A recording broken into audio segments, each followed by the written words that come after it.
Hey everybody, welcome back to The Mind of the Shape, episode 6.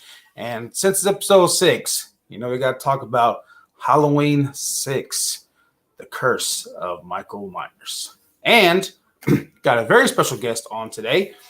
It's the first time she's actually going to be on the channel. And hopefully be more to come. She'll be coming on the channel, but this will be her first appearance on the channel. And let's go ahead and bring her on. Brittany. Hey. How's it going? It's going good. It's going good.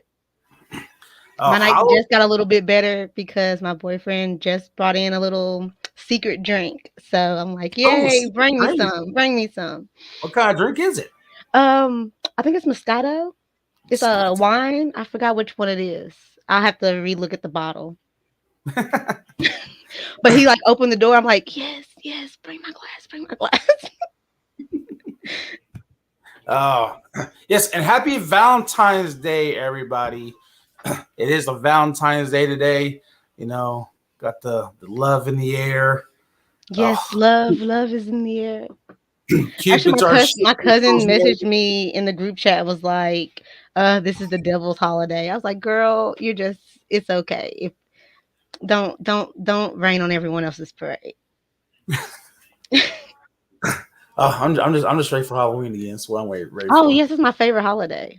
Every year round. That's what I want. Halloween. And we got a chat says Mrs. Shape in the shadow says, hey, how's it going, Mrs. Shape? Hey, Mrs. Shape. Even though she's right there on the couch. All right, so Halloween 6. Halloween 6 is pretty much. So, with the past episodes, we kind of talked about like Michael Myers' motives and stuff on why he kills and everything else. So, of course, 78, it was kind of more of like a mystery. We don't know why he kills. He is a boogeyman. He's a force of nature. Then, of course, we get to Halloween 2. We figure out why he's killing because he's going after his sister, Laurie Strode. And then the same thing in 4 and 5. Somewhat in Halloween 6, but as we see in Halloween 6, he's being more controlled. That's what I didn't really like that much about Halloween 6. I like him being basically attack dog. Yeah. Or like a fighting dog. Like, they put him out there to do what they want him to do, then they keep him caged up, which makes no sense. So he doesn't attack you guys. That makes no sense at all. Yeah, because that's kind of weird because even like in 4 and 5, like he was just out. Like he broke out in Halloween 4. And then of course he goes after his niece. And then same thing in Halloween 5. But then we get to Halloween 6. It's like, of course, the Colts, and of course it's also Wynn, who's actually was the doctor or the kind of, I guess, like leader of Thorn secretly, which makes no sense because that means in 5 were they not looking for him when he got blown down the that river or whatever? Were they not looking for him in that case? At that case, no, but you do see, but the whole thing about like the Man in Black, whatever, and the Coat of Thorn is somebody was actually on set on Halloween 5, right? And he was wearing those cowboy boots, whatever, and he kind of came off the bus. Yeah, I remember that scene. Yeah, so they hinted that in Halloween 5. It kind of hinted that, the Colt's actually coming out, We're finding out where Michael's at. And, of course, at the end of Halloween 5, they break him out pretty much. They kind of went in, like, shot at the police station and basically broke him out along with them breaking him out. Yeah, they kidnapped Jamie as well. Which makes no sense because it's like you can see at the beginning of the flashback, at the end of 5, beginning of 6, like Michael's kind of struggling, but it's Michael, you're Michael. Yeah. You could easily break out and kill both of them guys. But he did. He just kind of went with them, which made that's the only thing I hate about this movie. It doesn't make any sense. Well, I guess it does if you think about like the cult and the ritual aspect of it being something more than just him picking up a knife and wanting to kill people. But that's what we thought he was. Like, that's what they made him out to be at the beginning. And then they kind of just switched it up right in the middle of it. Yeah. And then, of course, when it comes to, like, I'm guessing when they like, trying to figure out Michael and why he does what he does. That's always been a big mystery to all of us, Halloween fans. Why does Michael do what he does? Hmm. And but to me, I love that more to not know why he does what he does. To me, it's more like he is the force of nature. He is the boogeyman. He is this. He's unstoppable. Killing machine. That's what I liked about Michael. But then when you start getting to where he's trying to end the bloodline, or he's being controlled by a cult, then it's kind of like, okay, now you're taking away the mystery and everything from Michael, and Yeah. trying to figure out like why he does what he does, and just putting these in there like, oh, he's being controlled by the cold thorn. The thorn, is the one that broke him out, and everything else, taught him how to drive. Who knows? Yes. Maybe it was Who? him. Maybe it was him who thought. And then when I was rewatching to prepare for tonight. Who taught Jamie how to drive? Did they teach Jamie how to drive? Because in 6 she drove that truck after she had the baby. Who taught Yeah, Jamie how to drive? Because she was kidnapped at what, 9, I 8, think so. about like Well, I 8 or mean, 9. just like with Michael and Jamie, it's just like all of us, right? We were always in the car. We observe, our parents, driving their Yeah, cars, and then we always, like for me, when I was a kid, I was got in my dad's truck, be like, pretending I was driving and stuff, and everything else. So you do have that kind of thing. So in a way, Michael can observe that. Of course, Michael's probably like super smart, right? So yeah. you see that, you're watching your parents drive and everything else, so you can see that in this kind of scenario to where Michael kind of learned instantly like how to drive. And same Yeah, thing kind of with James. I can see how Michael could, but I'm like Jamie, like, he's been through so much. I don't think driving would have been like priority on my list of things to know how to do. And the fact that she just had a baby, like your legs should not even be working at that Yeah. point.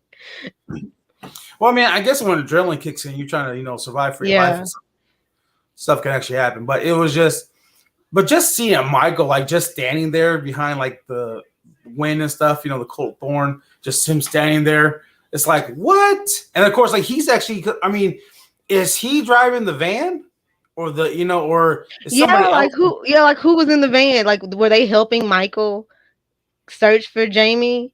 Like were they like a little, cuz I was like, how did Michael get to the bus station so quick? Because she Yeah, took off in that truck, which I don't understand why she waited to tell the guy. Like she was pointing to the guy like, Michael, Michael. I would have really just been gone. Like yeah, there's no discussion. Like I'm just gonna drive away. You're shouting, "Hey, that's my truck." I'm going. I'm 5 miles down the road in the truck. yeah. Well, I mean, of course, you gotta give the little suspense. You gotta give the second kill. I mean, they were the first one where he shoves that girl's head in that freaking pike. Why is there a spike just hanging on the wall? That's just in case they wanted to decorate, hang up ornaments, Christmas time, A spike. A spike is always, the great hanging utensil. I have them all over my house. Oh my Just god. random spikes. Oh man, I would not be around your house, man. Fucking just, oh my god, my eye. Yeah, it's like that was like the dumbest thing. Like if it was like maybe I don't know, like he broke a pipe or something, but just for it to be just a random spike there, it's like who put the spike right here? This is perfect. This is perfect for Yeah, Michael. They were psychics. They knew this was all gonna play out, and he was gonna need this spike exactly. for this moment. It's like Michael needs a spike. You got to do it now. We gotta do it. We gotta have him like down the wall every 5 feet or so. Have just a random spike somewhere. Yeah. Either wall doesn't matter. But so that is kind of a cool scene. Of course, it is a callback to the '78 where he got pinball on the wall. I mean, of course, during the whole this whole the whole pretty much Halloween franchise, there's always that scene that's either reimagined of the Bob, The bob pins the hanging wall. scene, Yeah, yeah, I like the bob hanging scene, even though I don't see how a knife could do that. That's a good knife. I need that type of knife because he can but I hold. mean, well, if you look at it, right, you have it in '78 with a Bob. Then you also have in Halloween 4 when he like took the girl and like shoved her with basically with the gun. Oh yeah, I remember that one. Yeah, and Then you then have in Halloween 6. You also have in Halloween H no not H12. You do have it in a Halloween Yeah, I'm say yeah, Resurrection. no, not yeah, Resurrection, yeah. He and then it was the guy he did the guy with the camera, the end of the camera stick. He the tripod. Oh no, it was the other guy, the cook guy who was always talking about food and stuff. Ah, He yes, dies. He's trying to I fight know who Michael that with a yeah. knife, and then Michael kind of like brings his arms down and kind of pins him against the wall. Got that one there, and then of course we do have it again in Halloween Ends, And where Halloween Michael pins ends. the Oh nurse yeah, to the wall. the boyfriend. Yeah, He had the tattoo on his arm. I was like, oh, that's your death date and I guess your virginity date. I don't know, but yeah, because yeah, yeah. he had that in 18, and then of course in Halloween Ends, Michael pins the nurse to the wall. Yeah, he did pin the nurse. Yeah, so that's pretty much we have. Like I said, there's so I mean again, it's like And how then many in that Halloween ends, he also got pinned, but to the island in Lori's house. yeah. Which Which I mean, was an overkill a little bit. I was like, Lori, gosh, like the throat slit was enough, but keep it going. what you gotta make sure he's dead. Or he's gonna keep coming back. Yeah, I guess she said she had the opportunity and she wasn't gonna fumble the ball again. Yeah. I mean, after all this time, I mean, Michael keeps coming back. I mean, finally, it was like, hey, you know what? We gotta end this right now. Yeah, we gotta go ahead. And I'm glad the granddaughter came in and was like, yeah, let's go trolley him down the street. Let everybody witness. But speaking of Halloween Six, I mean, everybody pretty much knows me. I actually enjoy Halloween Six. I love Halloween Six. For me, I do like because we see Michael. We see there's also great kills in this movie, and also it's more of the atmosphere too of the Halloween, the fall feel.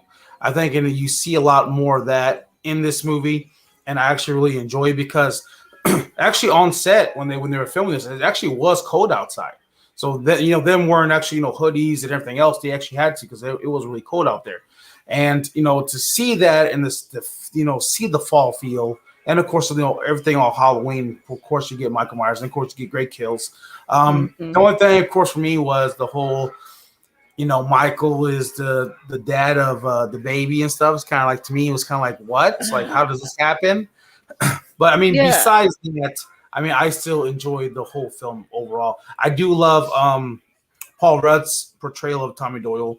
I see, what Tommy Doyle would have been like after experiencing what he went through in '78.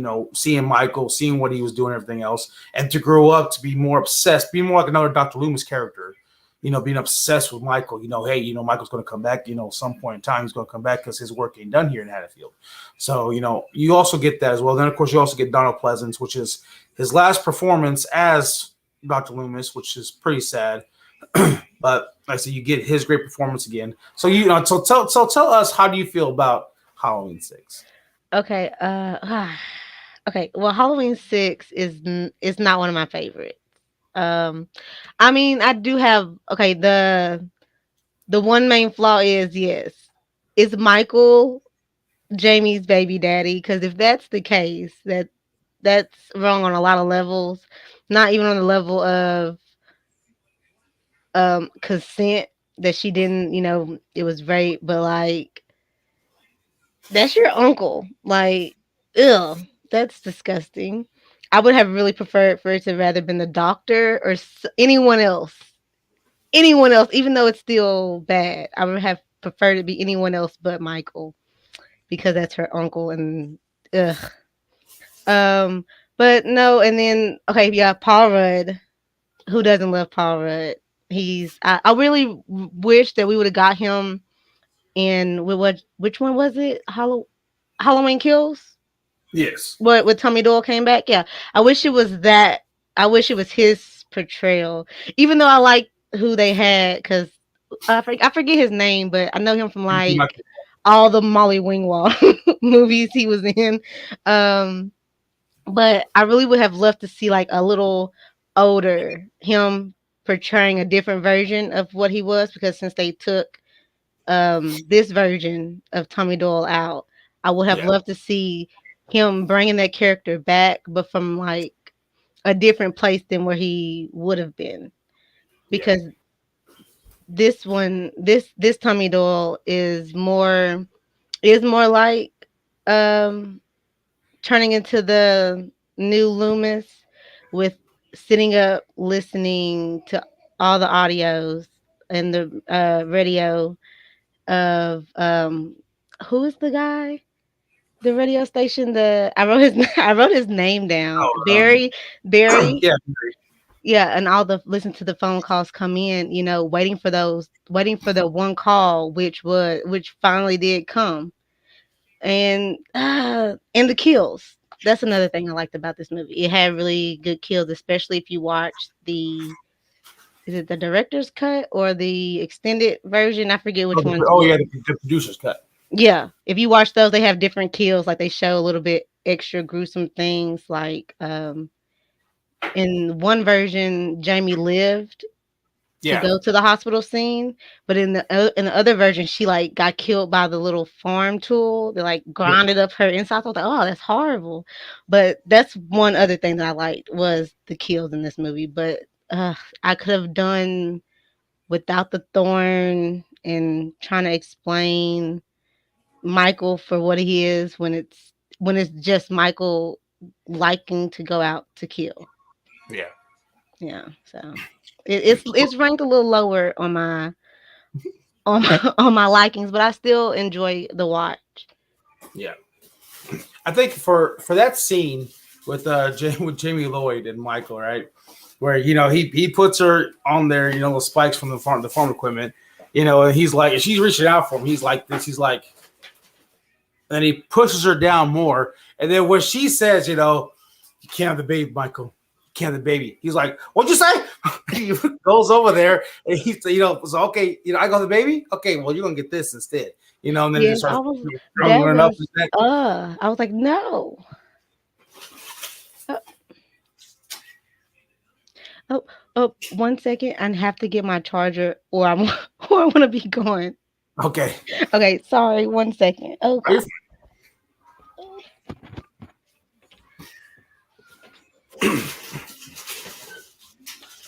But yeah, for like when they that scene, man, that's also a good scene right there.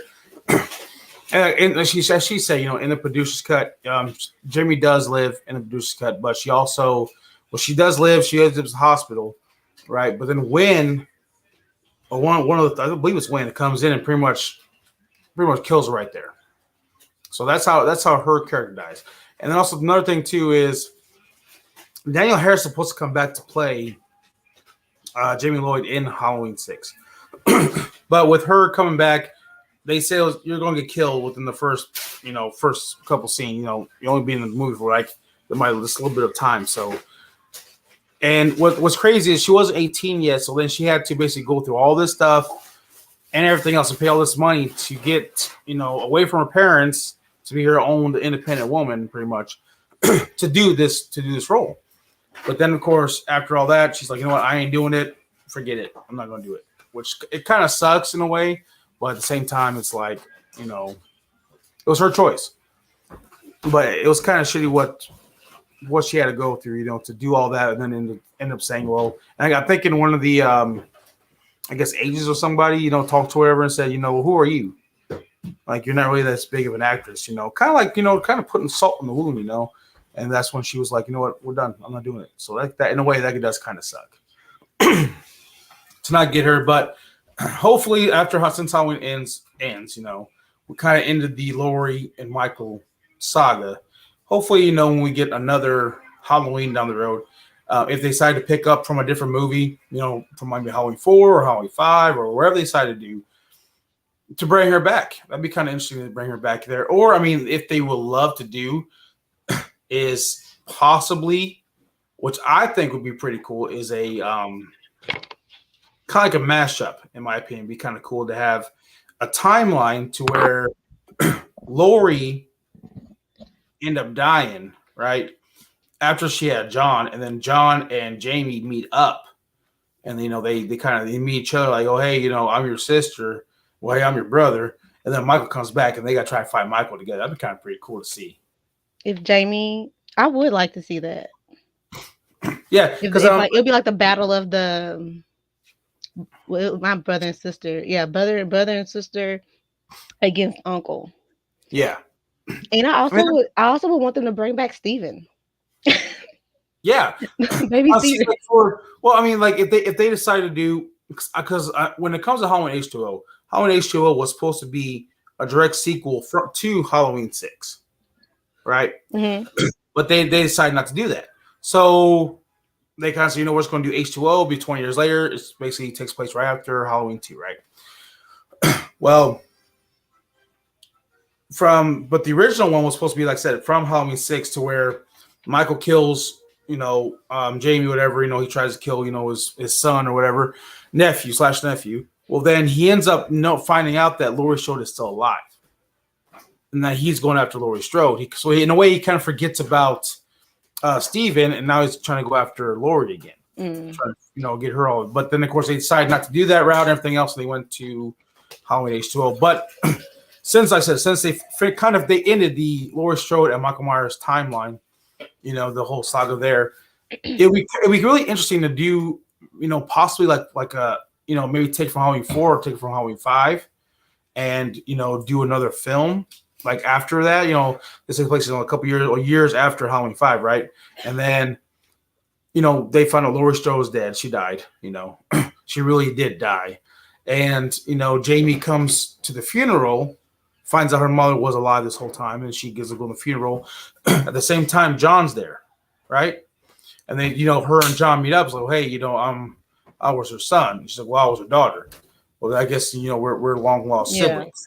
I would like to see that, or I would like to see one where Jamie goes out, thinking she's dead, Laurie's dead, but finds out what was her name? Tate? Yeah, she Tate. took Terry So Tate.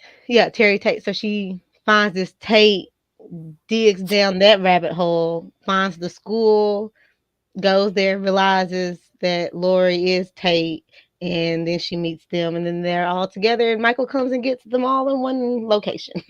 Yeah. That would be good. We have Chicago Horror 2023 in the chat saying, what's your favorite non-horror movie? That's hard.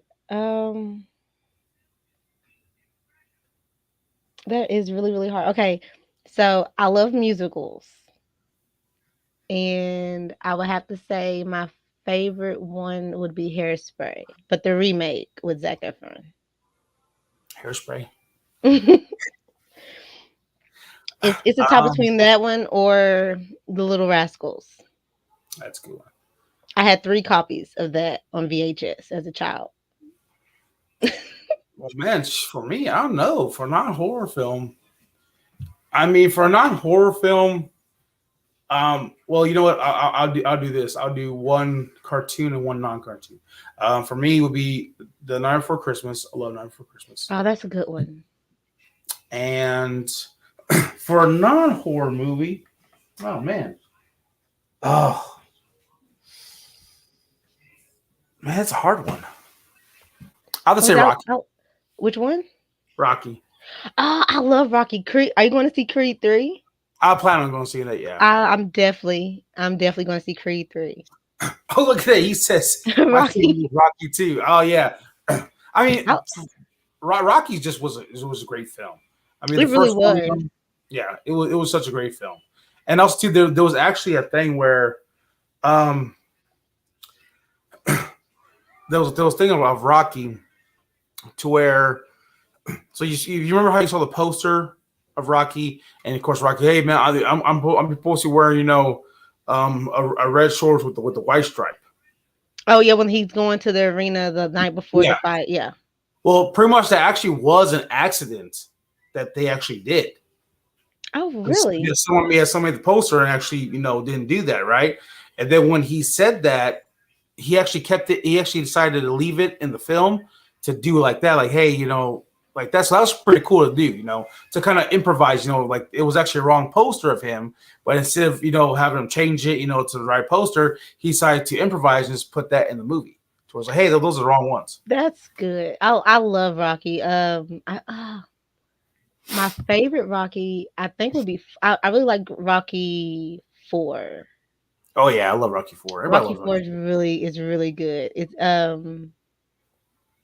I can't even think of which Rocky would be my least favorite. Even going into the creeds are really really good. Like when we got when we got when they first announced Creed and I went and saw it, as soon as it was over, I was like, Creed 2 is gonna come out and it's gonna be Durago's son. And that is exactly what happened. I wish I Yeah. would have recorded myself saying that. As soon as I walked out the theater, I was like, Creed 2 is gonna be Durago's son. He's gonna want to come back and fight him to get the belt.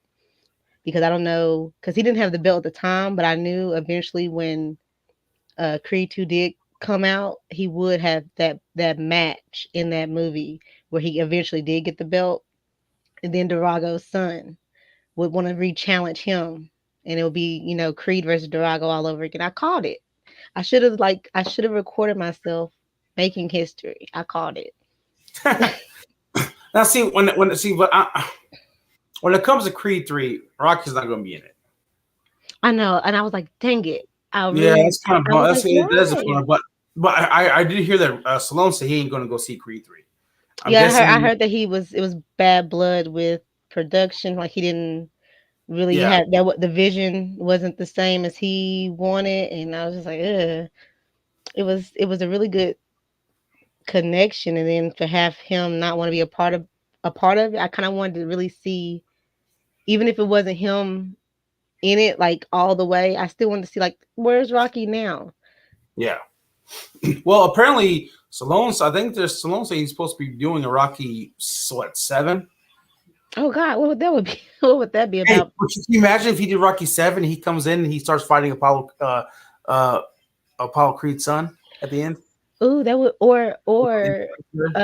what if he's training what if it's 7 about his grandson? Because at the end of Creed 2, he finally went back to his son and saw his Yeah, grandson.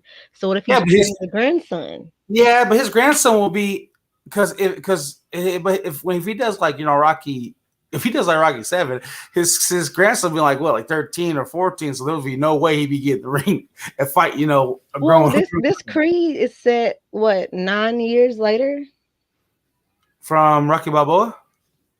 No, at the end of Creed 2, Rocky went back to go see his son at the end, Yeah, and he had a son, and yeah, but he was like, he was like at least 5 or 6.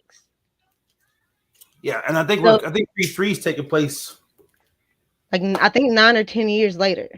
9 or 10 years later. Yeah, I think it's 9 or 10 years. It said because he was like 9 years of because when he's doing like little monologue in the trailer right before he comes out and sees Jonathan Major on the car. I think he said it's been 9 years of the belt and da da da da.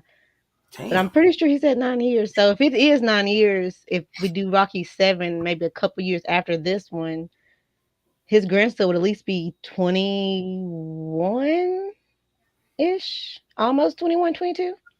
Yeah, but at the same time though, but like for an average boxer's like lifespan in the ring is at least what 35 to 35, at least 35 to 36 after Yeah, all the I don't think they get to. I don't think they make it to 40. A lot of them don't make it. Well, yeah, don't make it to yeah, 40 at all. yeah, because it's just took too much toll on the body, especially getting hit in the head too many times and stuff like that. Yeah, a lot of boxers don't last till like the least they stay in is around 35. They don't have that Michael Myers strength. That's why they can't cut it. Chicago Horror says, I want to go visit the Rocky statue in Philadelphia. I do too. That's my hope. That's one of my places I want to visit. Yeah, Dale says, I think Netflix has the Rocky movies. Yes, Netflix does yeah. have the Rocky movies. Netflix and I think Amazon Prime Video. If you have like HBO Max, I think it's on there. And he also says, if Rocky not going to be in the new one, I'm not going to go see it. I want to go see it. It has Jonathan Major in it. Jonathan Major is going to be in 3 movies within these next couple of months. Yeah. And I mean, I really enjoyed Creed, the first Creed and the second one. I'll probably go see the third one. I mean, it does look pretty good. I said the only downside because there's no Stallone in it, so that's kind of like. that's the only downfall. It's just like, that's But what I kind of mean, started it. he did. But after Creed 2, Stallone did come out and say he wasn't going to come back to being Rocky Balboa in Creed 3. He already stated that he wasn't going to come back as Creed 3. He passed. He basically passed the mantle on to Michael B. Jordan to be basically the new Rocky, right? So that's why he's not going to be in Rocky or Creed 3. But I'm guessing. But the thing is, like, there was kind of bad blood because I guess he kind of wanted to be part of Creed 3, and they're like, "Well, no, we're not going to do. We're going to take a different route." And then he's like, "Well, fuck you. I'm not going to Yeah, watch I'm it." just like, I wish they could have had at least some negotiation, so he could have at least had like maybe a small little cameo. Maybe he goes visit or something. But so far, all they just do is mention his name, which I hate. Just like I hate in Teen Wolf. Oh my god, it irritated my soul. Why mention him if he's not there? Why? Why do it at all?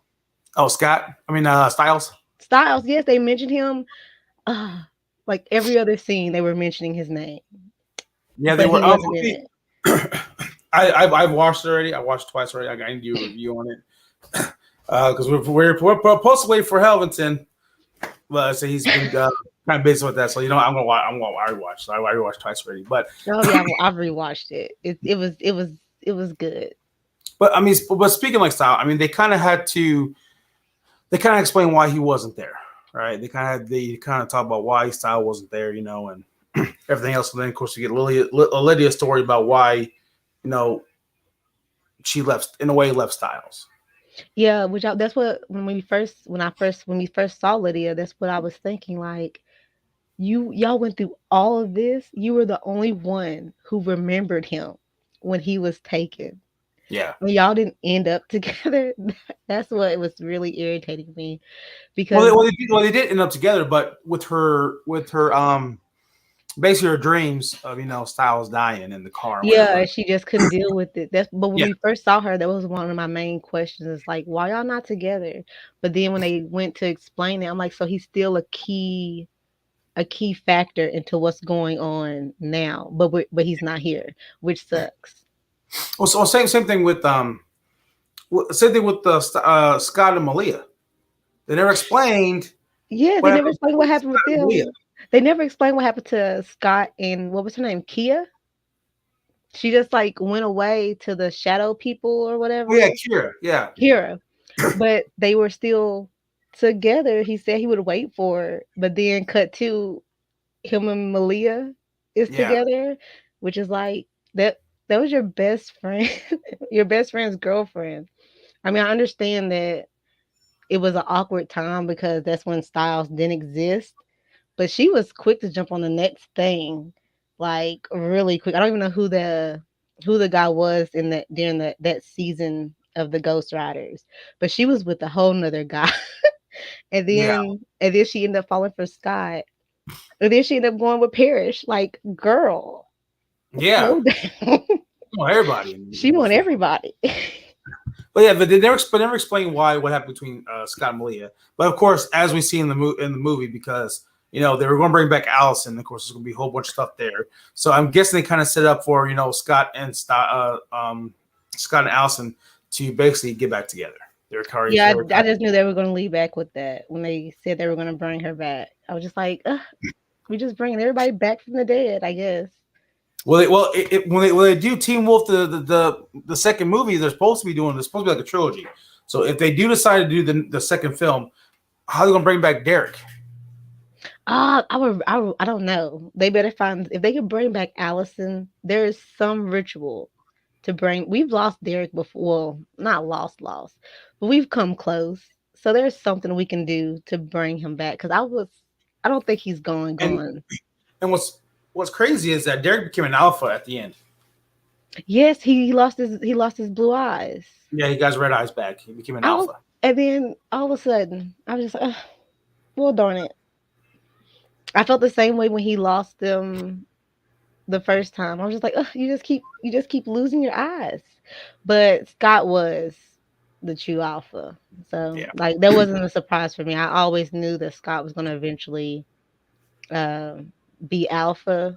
I just um never I didn't know like which like if he was gonna be able to eventually get Derek, if he was gonna ever be able to get them back because Scott was the true alpha and he kind of is still within Scott's um pack.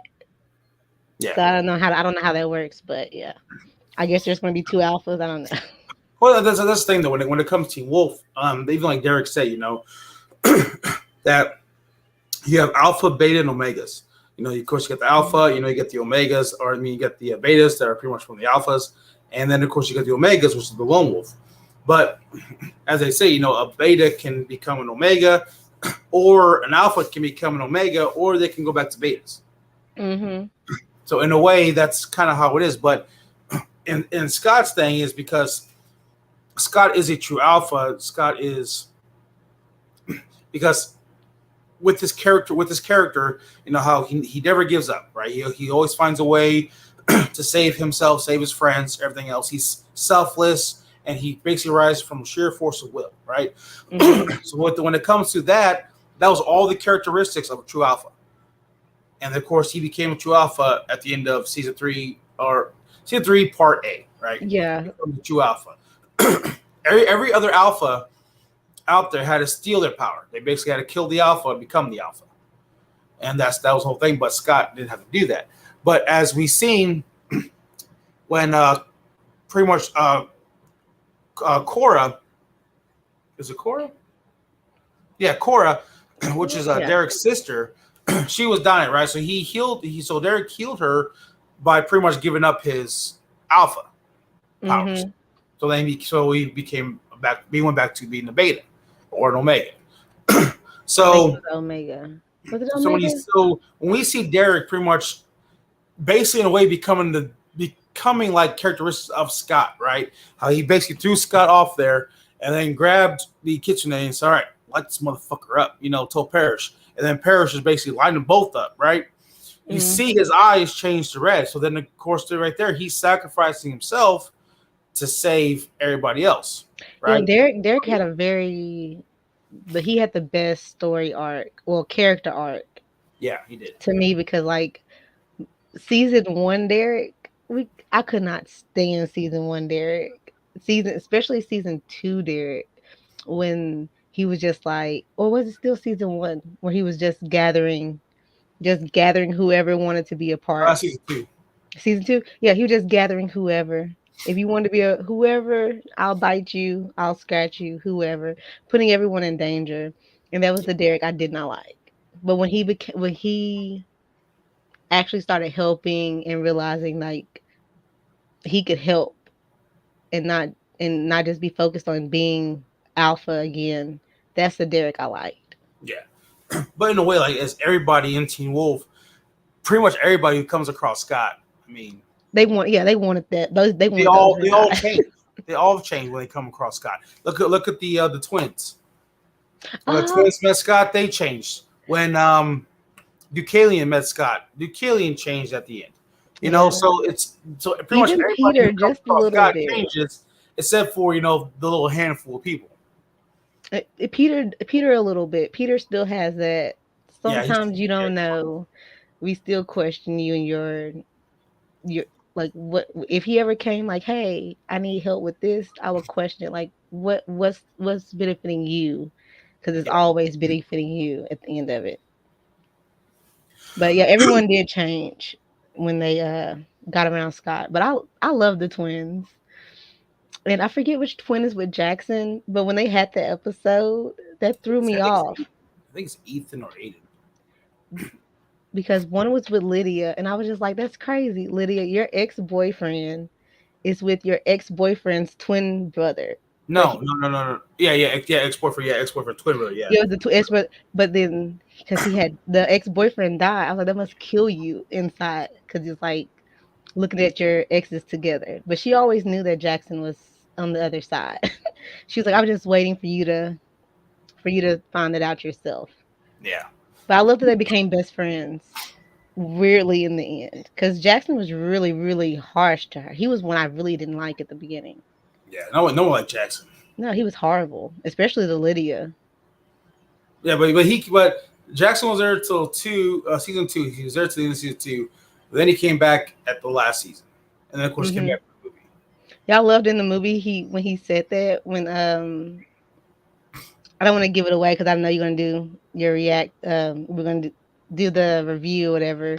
When he was like, he got shot, and the guy was like, he was telling the guy, I wasn't even here for all that, and then he shot him again. I was like, but wait, Jackson wasn't really here. He was in Paris when all that happened to you, sir. Yeah.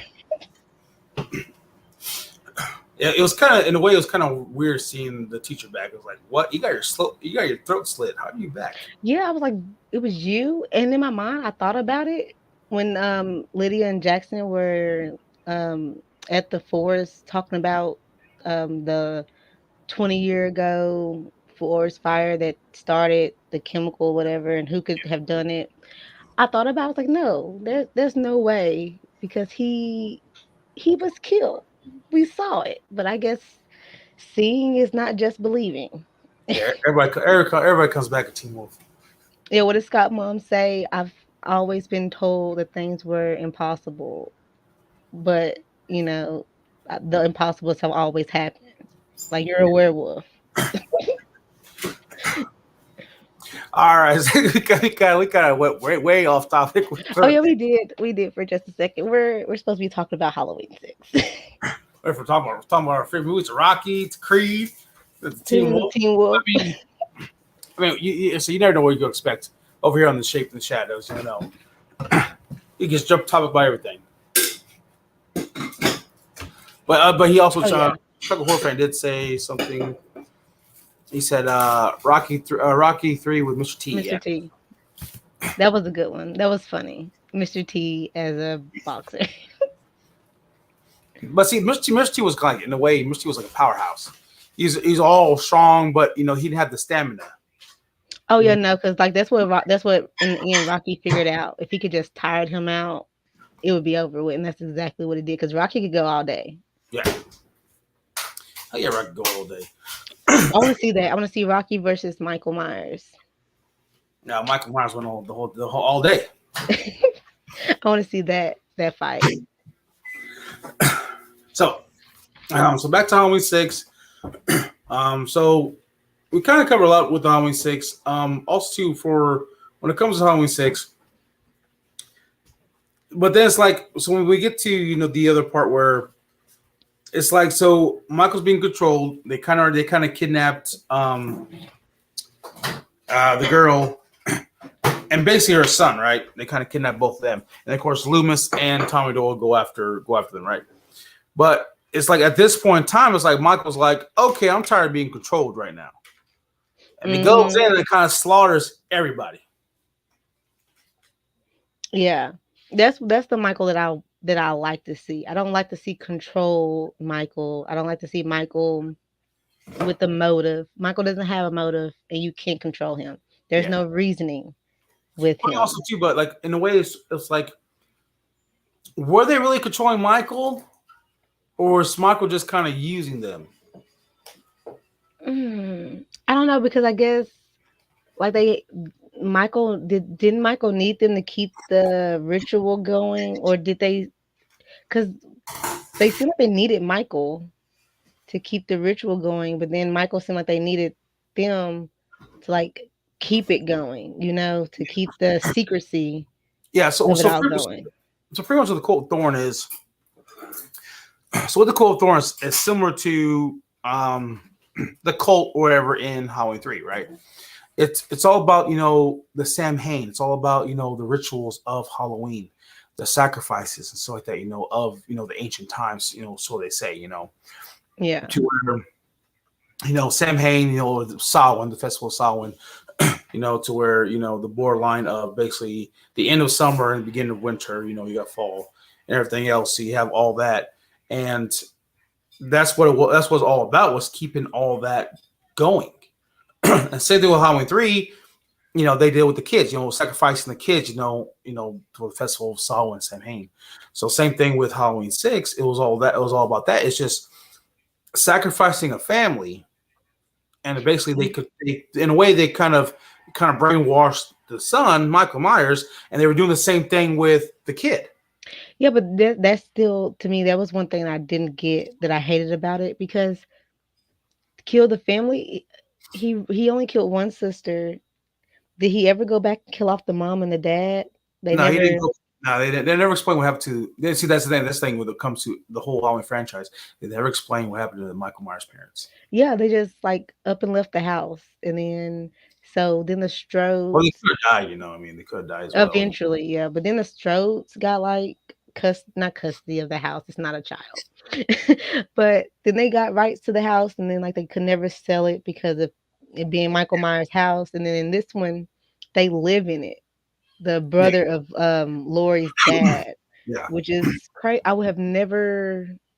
I wouldn't. I would have rather burnt it down than put my family in the house where someone killed half of my family. Like, because Michael did kill Lori's mom and dad, right? Or was that in the Rob Zombie? that was a Rob Zombie. Okay, well, yeah. So I don't think her parents died, but still, they tried to kill Lori. I would have never. And then isn't no, that's not the same house.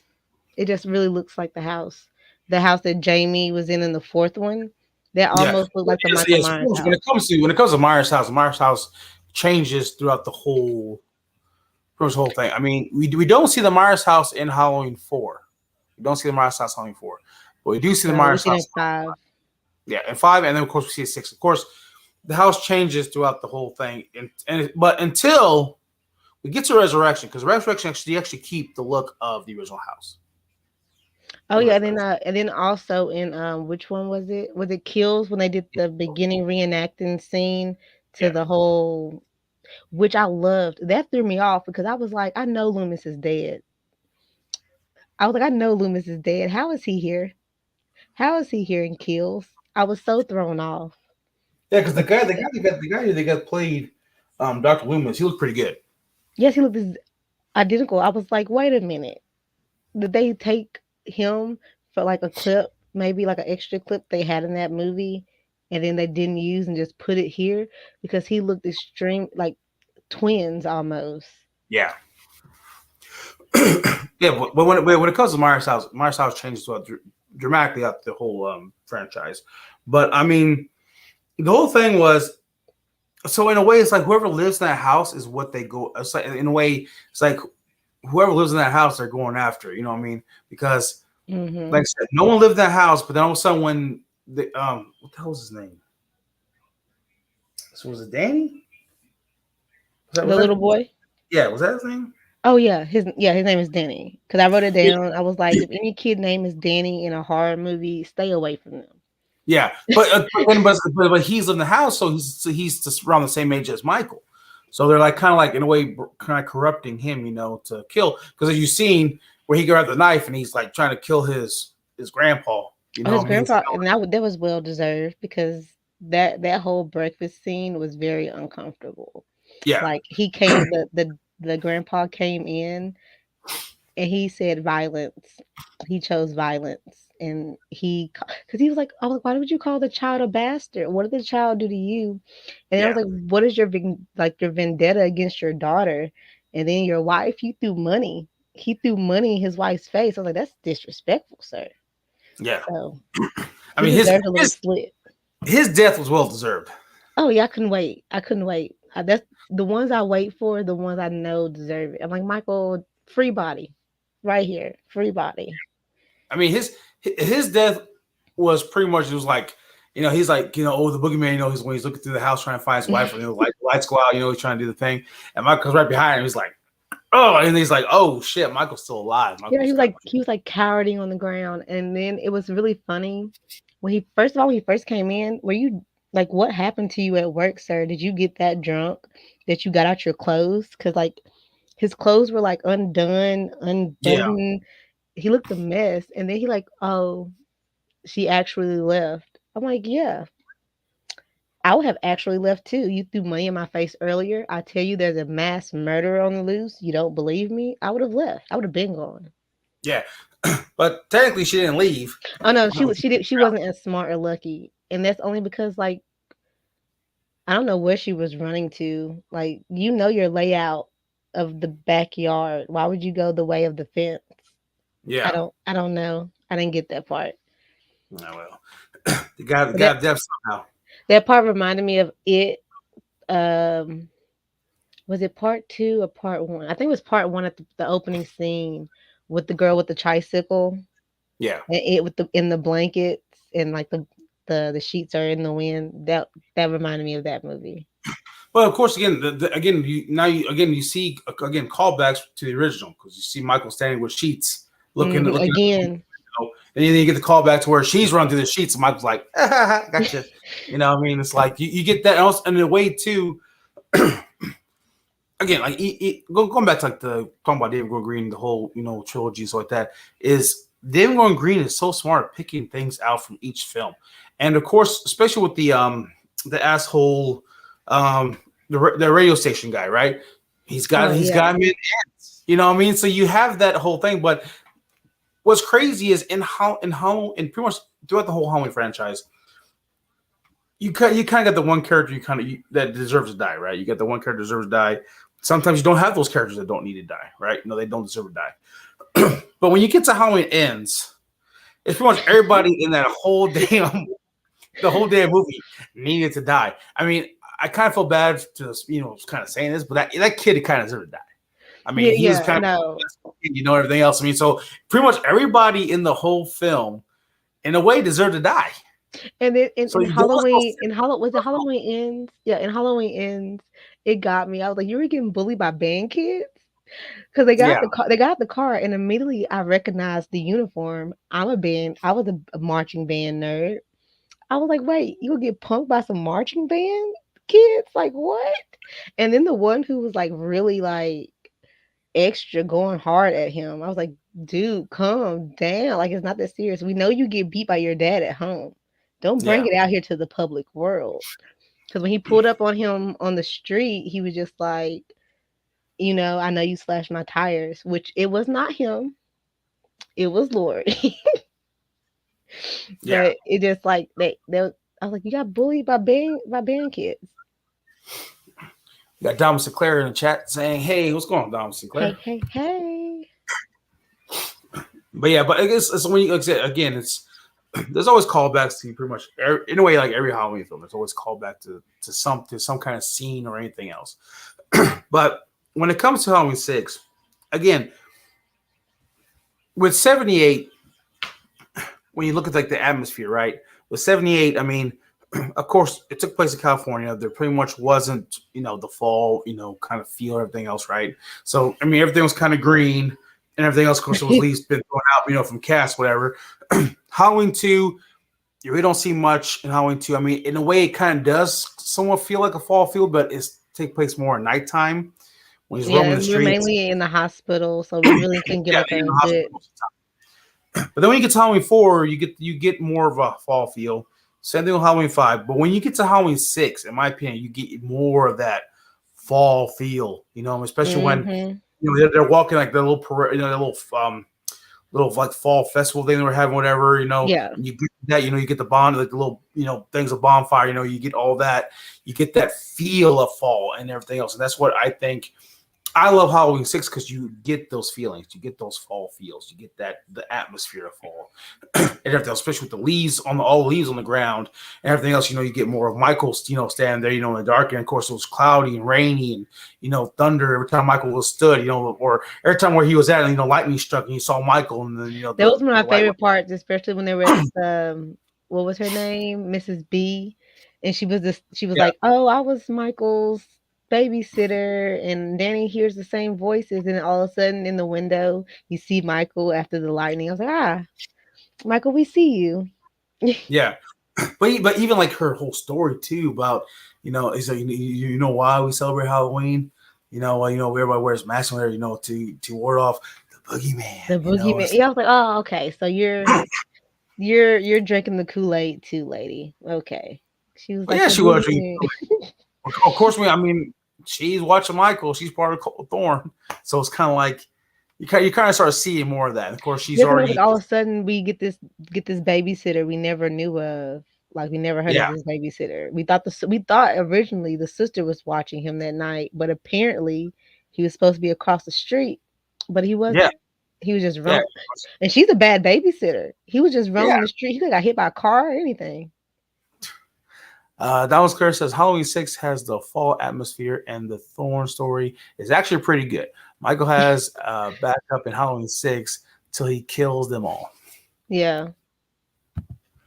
I mean that again. That was. I kind of wish we kind of saw more of that scene instead of being like the strobe lighting effect and everything else. Because I mean, it's like after a while you're like, man, my eyes hurt. Oh yeah. After a while, yeah, it's just like, okay, could we stop? It's like I'm blinking. Cause you know how you blink and you see the little like spots or Yeah. whatever. That's what you get. But then when we finally see Donald Pleasance, Dr. Loomis, in Halloween 6, it's also pretty good to see him, But it's like so after Halloween 5, Michael and Jamie did disappear. I mean, why wouldn't Dr. Loomis, try to look for him, or anything else, or try to go out there and try to find Michael, try to find Jamie? It's like he just decided, hey, I'm going to retire, and go on to the countryside, and basically just in Yeah, I his, was like, yeah, I was like last year. at the end of 5, you were at the point. Was it 5 or 4? No, yeah, 5. At 5, you literally used that girl as bait.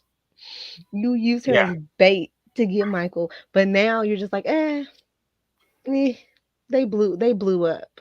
I'm gonna write a book and get this skin graft, which he said. I was like, why would that even be a thing? Like, why would you mention getting a skin graft and going through like cosmetic surgery? Like, why was that even in the dialogue? We could have done without that. And then like when they were playing the radio and Barry was saying, "Oh, Dr. Loomis is dead," and he's like, "No, I'm here. I'm very much alive." I'm like, "Well, why aren't you looking for Michael? Why did yeah. that fire in you burn for Michael?" Well, I mean, in a way, I mean, if Michael disappeared and everything else, and there kind of was no killing at that, in that time from the end of Halloween 5 to Halloween 6, in that time frame, there was no killing. I mean, the way it'd be like, well, Michael's long gone, and Yeah, but he's I was like, gonna say, but it was almost the same thing with in between 4 and 5. Michael had disappeared, but he was like still hassling Jamie about knowing where he is, and you yo, know, yeah, because when it comes to that, right? Um, so when it comes to that part, it's like Dr. Loomis didn't quite know too much about Jamie because, okay, yeah, because in a way, because when Dr. Loomis is still kind of in there in Halloween 5 is because Jamie kind of took the characteristics of Michael, and tried to kill hmm her stepmom, right? So in a way, Jamie kind of became the new Michael or the new patient of Dr. Loomis. So in a way, like Doug was kind of still trying to be part of that in a way, but it wasn't until she had that like seizure thing to where Dr. Loomis knew, hey, she has a connection to Michael, yeah, and and that's she I loved when he heard her voice when she called from the bus station, and he just knew, like he looked over at the radio, and the camera just like lingered on his face, knowing like that was her, and yeah, so if she's alive, that must mean Michael's alive. I'm like, come on, Loomis. I know you're a little old, but let's dust it off and let's get going because we got a boogeyman to chase. yeah, and I do kind of want to talk about Dr. Loomis too in a way, is because they before they gave it to Donald Pleasance, right? There was two other actors they kind of mentioned that they wanted to play Dr. Loomis. One was Christopher Lee to play Dr. Loomis, and of course the guy who played I forgot his name, but he played Grand Moff Tarkin in Star Wars Episode 4: New Hope. Oh, I don't know his name, and it's like Yeah, how you know it, and it's like right there. I can't even think about it. but they wanted, but it was up to those two before they went to Donald Pleasance. And could you imagine? But see, again, it's like how would that work? Because Don Pleasant was such a great actor, and he loved his character as Dr. Loomis that he kept coming back in the rest of the franchise. You know, he came back for Hmm. two, he came back for four, came back for five, and he came back for six. Right? He was always there. Who's to say that if he did not get the role, and either Christopher Lee got the role, would Christopher Lee come back in two, four, five? Would he come back for H2O? Would he Yeah, come back for Resurrection? yeah. Some Would they people kill don't him off? do. Some people Yeah, don't do come like double movies. Like they don't. If they do one movie, like they like okay, they don't come back and do a two. They don't come back to try to revamp that movie. Um, so I don't know if he didn't do that and we got someone else. I don't know if people would have put as much faith into the yeah, film and into the character as he did. So I'm kind of yeah, like really glad that they chose him and he went with the role because I don't really in like with the way all the movies went with like writing and directing and producing and all that. How everyone had their different hands in it, and that's how some movies turned out this way and some turned out that way. Most people wouldn't have stayed on to a franchise like that where it had so many different ups and downs and all arounds yeah, with the changes. But the fact that he did, and that he brought the same charisma and enthusiasm to the character in each movie. That's why I liked him. Like yeah. he's one of my favorite characters throughout all the Halloween movies that he's in. Yeah, because again, it's like any actor reads a script, they'll do the first one, they want to come back for the second one. Oh yeah, I really. So, and some actors they'll be like, oh, hey, I really skipped for the second one. I didn't quite care for it, so that's why I didn't return to that character. Then of course they got to either replace with another actor, or either kill him off or something, right? Or he just didn't come back for that role. Same thing with if you want to talk about it, like the Mummy franchise. We got the first two Mummy movies, and we had Rachel Weisz in it. Then we get to the other one where apparently they heard that she actually didn't like the script for it and didn't really want to come Yeah, back. I heard that too. That she didn't like and I didn't really. The third mommy wasn't my favorite either. Wasn't one of my favorites. Yeah, I I didn't mean, really like actually, that I one. didn't, I didn't mind the third one. Actually, I kind of enjoyed it. I just like Brandon Fraser's Rick Connell. I do like that his character, and of course, I do like it when Mag Dolph McGuire came in. Their chemistry together, they're kind of Oh yeah, funny. So they have really good chemistry together. And that's the one with Jet Li. Jet Li was in yeah, that one. I like Jet Li's one of my favorites. Donald Scare says Dr. Loomis is done with Michael. He was like, this happens over and over. He can't stop. He can't stop Michael. Yeah, you can't stop Michael, but at the same time, it doesn't matter to Dr. Loomis. Before Halloween 6, it didn't matter to Dr. Loomis because he had to stop Michael at all costs, right? So when you get to Halloween 6, you see him kind of retire, but he does come back, to basically, in a way, save Tommy, save, Steve and everything else. And, of course, he finds out it was Wynn the whole time that done all of this. And now he's going after Wynn to stop Michael. And even said, too, is, I thought Michael was the monster, but it's you. You're the Hmm. monster. You're the one, controlling. You're the one created this. You're the one that's controlling it. And then You're the trying one to that's doing create all. more. Yeah, but then again, that's why I kind of always wondered. I always wondered about the whole, Michael, being the father of, Jamie's baby, because the whole thing is about that is when you see at the end, you see all these little baby little test tubes, whatever, those little babies, right? Who's to say that they did not take some kind of DNA from Hmm. Mike and then form this thing and then inject it into Jamie? Yeah, You see because what I mean? they never explained like if Michael was the because I feel like if Michael wasn't the first one, we would have like there would have been another boogeyman that was before Yeah. Michael. But for the fact there wasn't, maybe Michael was like the first trial run for the Thorn, and it worked. But they couldn't, they didn't succeed with killing Jamie, not Jamie, Lori. They didn't kill Lori. Then she had Jamie. They didn't kill Jamie, so they brought the baby into it.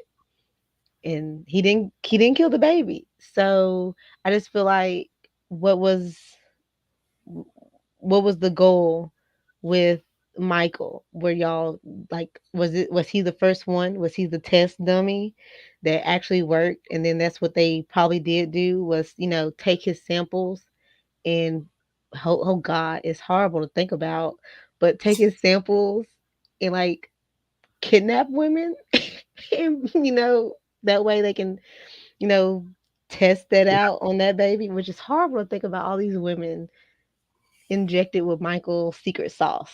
Like, oh my God.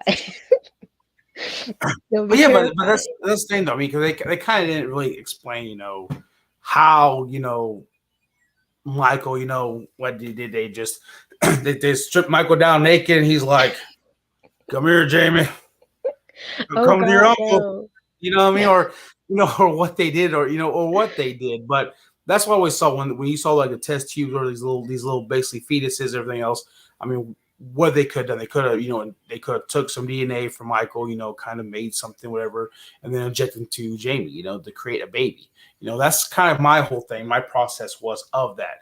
Not where Michael's like, "Come on, Jamie, get going," or stuff like that. I mean, there was, in my opinion, that I don't think there was any of that. Yeah, I When hope people said, not. that he raped her or whatever, or they play with Michael a little bit, to get the sample, and like do Obviously, some. that would go against Michael's whole MO because he doesn't like sex. He killed his Yeah, sister because she was fornicating upstairs. And then in every movie, if they've had sex, they've died. well, that's the whole thing though. In the when it comes to that whole thing about sex or thing with Michael, whatever, and there's actually in the book, in the Halloween novelization, that when Michael kind of sees that, that whole like sexual thing, whatever, that he does get aroused. He does get aroused, but it's not like how it, like, it feels good to us, right? But it's more like painful to when he gets aroused, Mm. like, painful sensation, like a painful feeling, kind of like rage, and that's why he kind of goes and kills. But the whole thing was in the novelization they explain it to where back in the the pagan days, whatever. I guess there was this guy who liked this girl, and he kind of followed her, and then she was like, in the stream, bathing herself, she's naked, whatever. And I guess he kind of came at her, whatever, and then he ended up actually killing her. And then because he liked her, but I guess something happened, and he came to altercation, he actually killed her, and they end up taking him and killing him. Mm. So in a way, they're kind of saying, like the whole spirit of that, whatever, is kind of like kind of going around, and that's why every time Michael, sees anything, going on, he does get aroused, but it's more of a painful sensation. Like he kind of just goes off and kills. So that's because, in a I way, can that's see kind of that. cool thing. It's kind of weird, you know what I mean? So you kind of get, again, you get kind of different backstories, but of course, when it comes to novelizations, they kind of put their own little twists and turns, and their kind of their story in a way. Who they should have got for this whole Michael Myers baby experiment was the girl who called into the radio station talking about that Michael was the perfect guy for her. I'm like, sis, Yeah, are you down that bad? There's no you want a guy like Michael? I mean, he's the strong silent type. He would be good at fixing a light bulb or two, high shelf items. yeah, If you gotta fight somebody with a parking spot, yeah. I mean, having Michael as a boyfriend would have its perks, but then also Halloween time you would have to find like some other form of activity to get his mind off of killing, like hide yeah, all the butcher knives, yeah, because that would be your only downfall is him wanting to kill people. Then you have to yeah, get over the whole sex thing too, like figure out what's comfortable for him. yeah. I I mean, we come. She was ready to do disgusting things to Michael. And Yeah, I don't think she knows um the consequences of wanting yeah. to be with Michael. It's a lot. It's a lot of baggage coming with Michael. Well, even like Tom O'Doe, he was kind of weird. He's like looking into the telescope. Oh And the yeah. girl, he's like, but it's just so funny because when she sees him, he's like this. He's like this. He's like, He's like, "Oh, you see me? You see me see yeah. you?" And then He stays there like, And then when they were on the computer and he was going over the whole thorn thing, and she's leaned over to look, he's like smelling her hair. What is that? Was so weird. He was But see, legit like again, sniffing her. but as I said plenty of times, it's just I see Tommy Dole's character being like that way.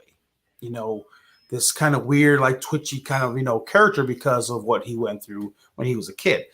Same thing with Paul, not Paul Rudd, but Anthony Michael Hall's portrayal of Tommy Doyle. That he witnessed this trauma. Seeing Michael Myers and everything else. He's scared. And then, but trying to when he grew up, trying to have that that tough persona, like yeah, when the boogeyman comes back, I'm gonna take out the boogeyman this time. I'm not a kid That no more. But you can kind of see like those mentalities of the different Tommy Doyles. One being more like a creeper, like whatever. Then you go, it kind of be kind of like what like Dr. Bloom's character, or you have the one trying to be, he experiences, witness this thing. He grows up to be more like trying to be like a macho man. I could take on the world. I could take on Michael. Michael can't stop me. In the way having that situation. So I see both portrayals of what Tommy Doyle would actually been like after which witnessing. is good because it's like the two different portrayals that we get of Lori. Like, Yeah, although she still suffers from either version of Lori, suffers from the trauma of that one night encounter, or if we're adding the Halloween 2, that second night encounter. But it's good to see the different portrayals. Like in one version, in like H2O, she was still an alcoholic, which is sad. And then in Halloween 2018, I mean, they didn't say she was, yeah, she was still alcohol because she was down in those little mini bottles of what was yeah, it, tequila or whatever, and then she went into the restaurant and like immediately at the first glass she saw, she chugged it. So it's good to still see those same um, effects that people who have been through the trauma would have. Like you would have either maybe a drug substance problem or a drinking problem, or you know how she was forcing, what was her name, Karen, to yeah, 2018 to be prepared. Like she ended up losing her for her pushing the paranoia yeah, of Michael coming back. And it was almost the same way in H2O. It just wasn't so aggressive because it couldn't be so aggressive because she wasn't Laurie Strode anymore. She was Carrie Tate, or whatever. So, but she still had that fear where she still pushed that paranoia to her son, which in the end he was somewhat drifting away, kind of like how even though her daughter was taken away, she never fully came back because she didn't want to be put in that Michael box again. But I like seeing the different um, ways, even though I really wish they would have got Paul Rudd to do this movie. Even though he said he would have come back, but I think they were shooting I think they were shooting Ant-Man yeah. or Ant-Man Wow. and the Wasp. I think it's Or in the they were doing Wasp. this one. But see, there you go again, though. But in the way, like after Halloween 6 came out, and it kind of got like mixed reviews. Where like Paul Rudd said that even though it was his first role, I mean he doesn't like when it comes to like other actors, everything else that they say, hey, I wouldn't have been here, if it wasn't for Halloween, or I wouldn't have been here for Mhm. this first role. He doesn't really quite say that. What I mean, he kind of wants to put Halloween 6 away from his career. Like I didn't do Halloween 6. It's like I that would, wasn't me. you That know, what wasn't me. I mean, so I mean, but if he would have came back, that would be kind of pretty cool.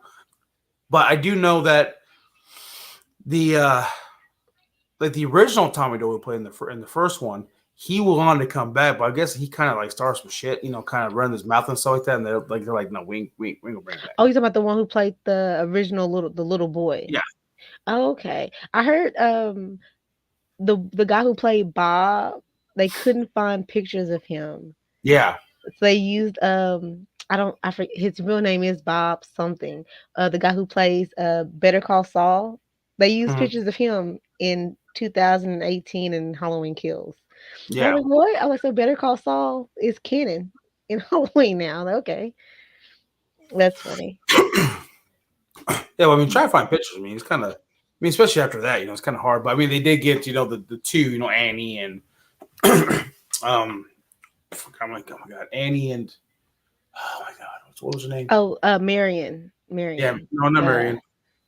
No, the other friend. You got Annie. Annie, Marion, Paul, not Paul, Tommy. Oh, are you talking about Lonnie, the bully No, of no, Tommy? the other friend of Lori. Because you got Annie, Lori, and you got the other one. Oh, Totally, totally, totally, totally, they never totally.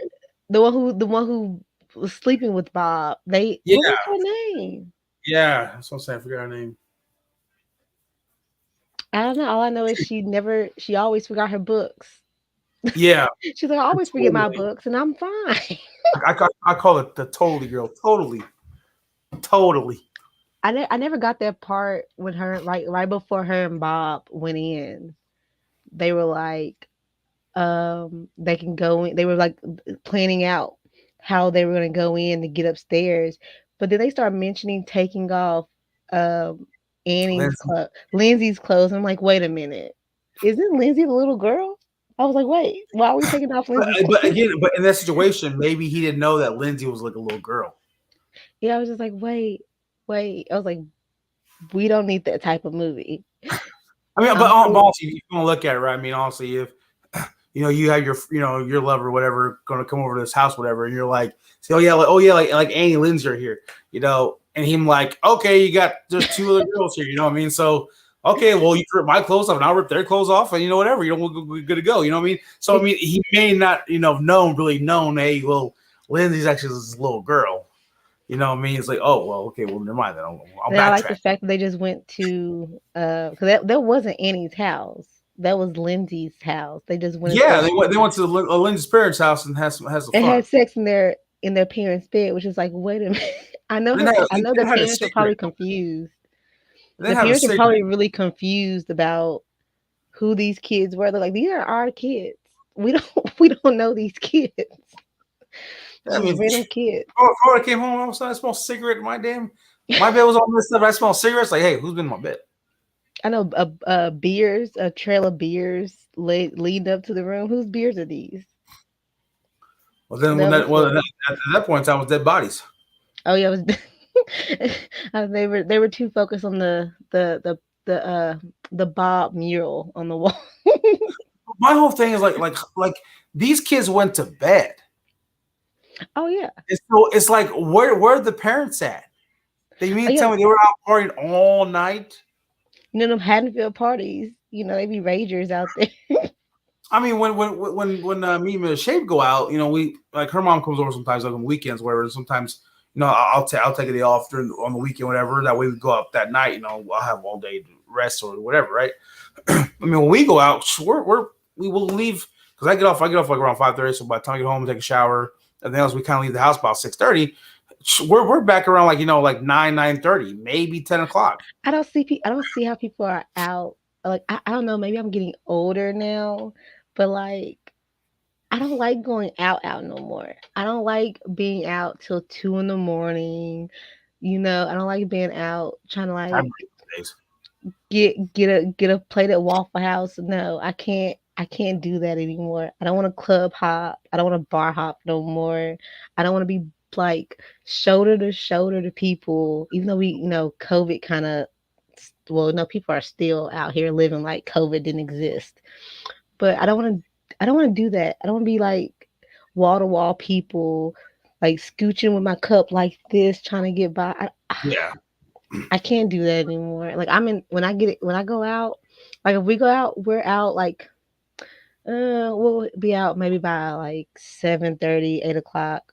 We're back before 10. We're back by like 9. And that's if we don't stop anywhere yeah, anywhere. Because like normally if we go out to eat or something, I never finish my food. So it's always a to go. So we're never out too long. I hate it. I hate being out. And then we live in a real college town, and I hate college kids. They're horrible. I actually hate it. But Yeah. Hey, I remember those days when I used to go out, and go to bars, whatever, and be out till like 2, 3 o'clock in the morning and stuff like that. But those days are long gone for me. Then yes, like of course, when you get older, you got kids and everything else, and you start settling down, so like that. Then it's kind of like, meh. I yeah, mean, like no. well, a couple times we went to a bar. Me and her went to a bar with our friends, were, but then it's like, it kind of to me is like, because I live here, I live in Illinois, and the only fun time we can have here is either go out to dinner or go downtown to the bar or something like that, or go into like the little towns and go to their bars because they're open until like 1 or 2 o'clock in the morning.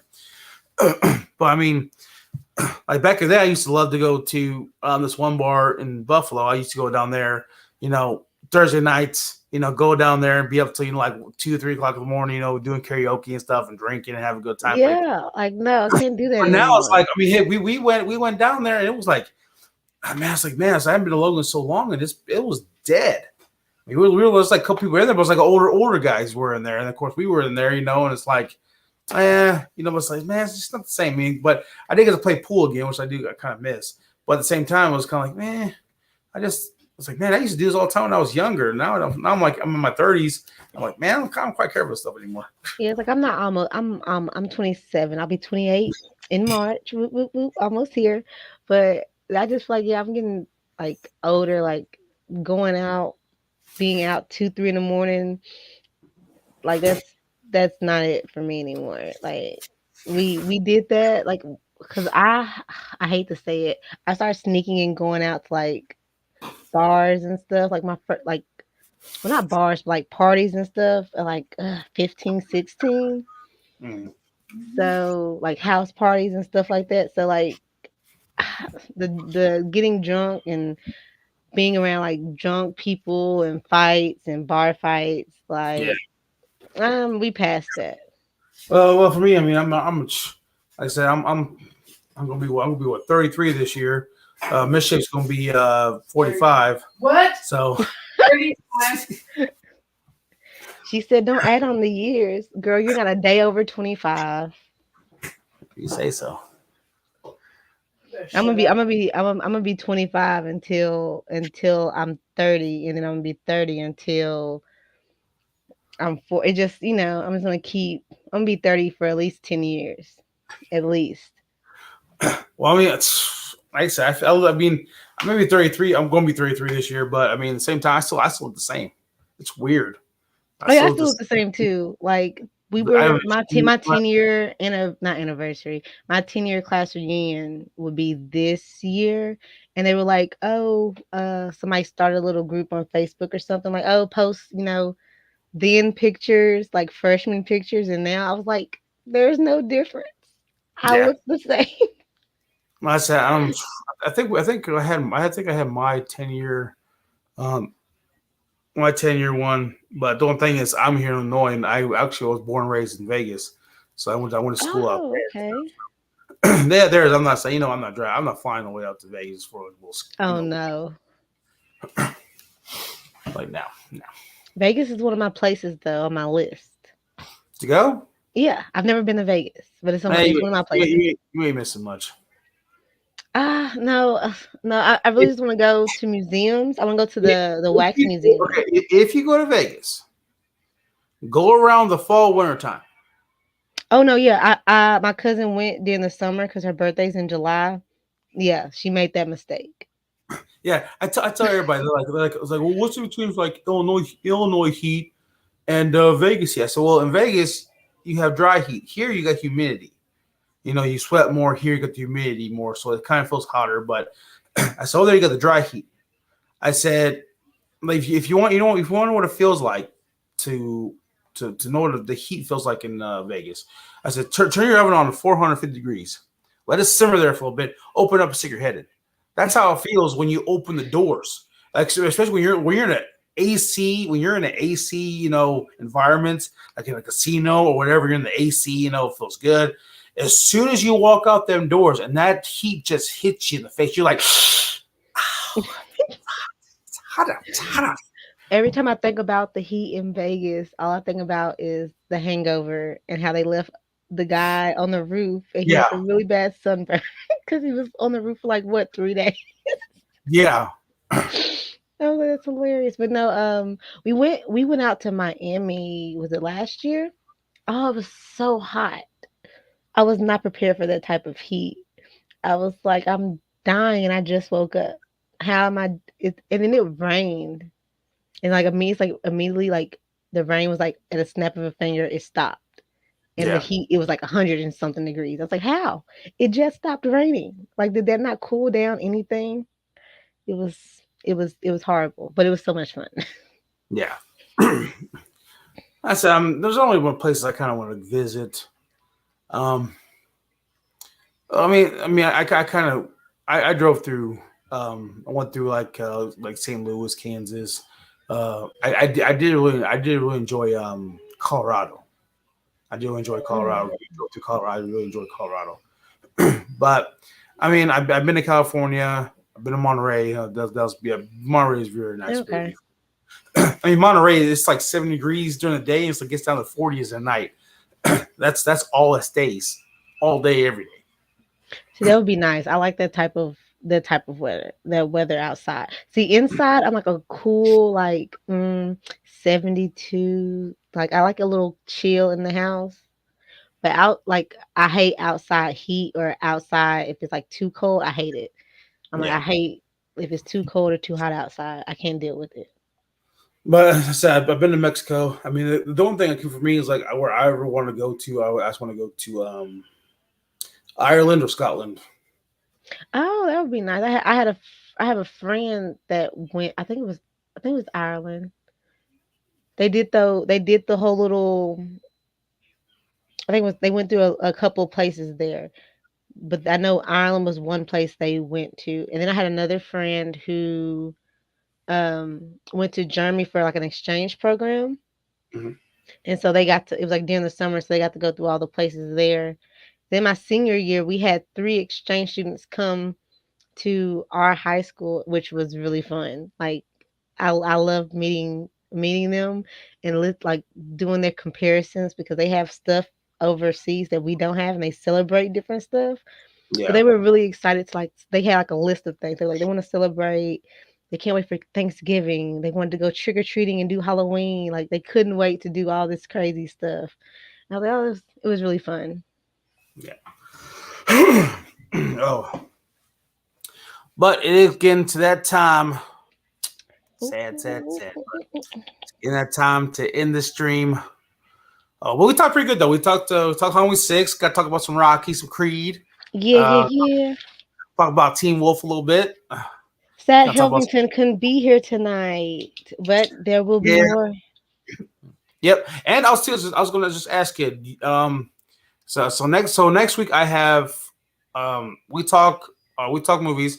Next week we're gonna be talking about Dragon Ball Z. We'll talk about Dragon Ball Z. I do have a special guest coming on. Is actually my boss from work. He's a big Dragon Ball Z fan. So we're gonna talk about Dragon Ball Z, and we'll probably talk about some Apex because he's a big Apex player, and we'll probably talk about Apex there. But the week after that, we'll be doing episode 7. Welcome to Mind the Shape, and we talk about H2O. Would you like to come on that? I would. H2O is one of my. It's like H2O is definitely my top 5. All right, and then hopefully Helveton will hop on that one. Hopefully Helveton will hop on that one. Talk about some H2O. Yeah, that'd be great. I'll definitely love to come back on. Um, this is fun. Like, getting. I used to do YouTube videos just myself, like not a couple years ago, but like like almost a decade ago. Mhm. And I just kind of, like, life just kind of bulldozed me down a little bit. But like, I'm getting to the used to this. Like, Hellvington, that was just like a random shot out of nowhere, um, of me just commenting on Instagram, and then he asked me to come on. I was like, sure. Like, I've never done this before, but I Yeah. was like, I could learn. Oh yeah. Well, I mean, when you start doing lives and kind of getting used to everything else, I mean, it kind of just comes like kind of natural in a way. Yeah. I mean, for me, I when again when I started my YouTube channel, I was basically again I always say I was a seasonal YouTuber. I only did stuff around the October time. That's pretty much about it. Only because pretty much I got most of my stuff. Like my Halloween stuff, whatever. Around that time, I did videos on it and stuff like that. But that's kind of pretty much it. Or if I got some during the year, I just did a quick little video, and that was pretty much how it was done. But then I kind of started doing lives and kind of getting more and then collabing with other people and kind of building up my channel, kind of do reviews on everything else and talk about movies and talk about this and everything else. And it just starts to develop, and Yeah. then kind of figure, of course, Health is always great, this great guy, to basically give you, tools and help you, do this and do that. Like for me, I didn't know how to put like if I have like do a short and I got like the screen like this and you got the top and the bottom is blank. He actually showed me how to put pictures and stuff on the bottom, on top and bottom. So I kind of That's started. what I need to learn how to do. I need to definitely ask him about that. That's one thing I forgot to do today. Because I'm like, what if I wanted to do because I was telling him that instead of I might take some of my clips for YouTube, chop them up, and that way I can put them on Instagram or TikTok. I forgot to add, and that's what was one thing that I forgot to mention was the screen around me is black. How do I fix that? I will actually tell. I'll tell you actually when we end it. I'll tell you before we get off. Okay. All right, but you got any plugs? Anything you want to tell everybody where they can Uh, find you? yeah. My Instagram is just how it's spelled right there with uh I don't even remember what they are. But yeah, it's spelled just like it is on the screen. I'm also on TikTok with the same name, but it's just basically Bree. And on those two, I just do what I'm doing here. I post um well, I do art and craft stuff. So I post that. I post little funny videos I do on TikTok. And I'm now starting my own little channel up on YouTube, and I'm trying to, get my videos and stuff out there and post up. And because I love movies and I love TV shows and I love talking about the movies and TV shows I watch. So, Yeah, I also love to have you come on to We Talk Movies as well. Because I said because with We Talk Movies, it's kind of like everything is. It's kind of we talk about horror, but it's like all genres. okay. So it's kind of like taking a break from the horror realm a little bit, and then talking about like Star Wars, Harry Potter, the Marvel movies, kind of talk about pretty much Oh, I everything. love that. Yeah, I'm a huge Marvel DC fan. I'm like the kid that read comic books. So now that I see like the comic books that I've read getting like real life, not like exactly from the comic books, but they're pulling some of the stuff and putting it in different movies. I love both Marvel and DC. People have their own, the boat's rocky. I'm rocking the fence, but I love both. And then, like I said, I like musicals. There's not really anything that I don't watch. Yeah, So I'll probably be definitely joining you guys for, talking about the movies. no, for sure. So love head on right whenever. So I'll hit you up and say you can kind of say yes or no. It most definitely probably always be yeah. I'm never really doing much. But thank you for coming on, and also to you guys again. Like I said, just said, don't forget next week would be episode, I believe, episode 3 or 4. We talk movies, and we're going to be talking about Dragon Ball Z. Talk about some anime, talk about Dragon Ball Z, and of course, talk about some Apex Legends. If you guys are big Apex Okay. players, talk about some Apex. But again, everybody, thank you all. Again, thank you for coming on. I really appreciate it. I said you got a great mind. I said so you got a great one hell of mind. Pretty much everything. I'm like, wow, man, she looks pretty good. Yeah, I really love movies and I really like to like take a deep dive into them and see like, other people's opinions because it's a movie. Not everyone's opinion is going to be the same. And, I hate when people argue about their opinion being right when it's a movie. Unless you were Yeah, sitting there with the writers and the directors, you have no idea what was being interpreted in the movie. So yeah. you should just have fun. And that's if whenever you guys want me on, I'll definitely come on and talk and give my honest opinion or my crazy theories. All righty. But again, everybody, thank you all for watching. And always remember, the shape is always in the shadows. Always. There, everybody.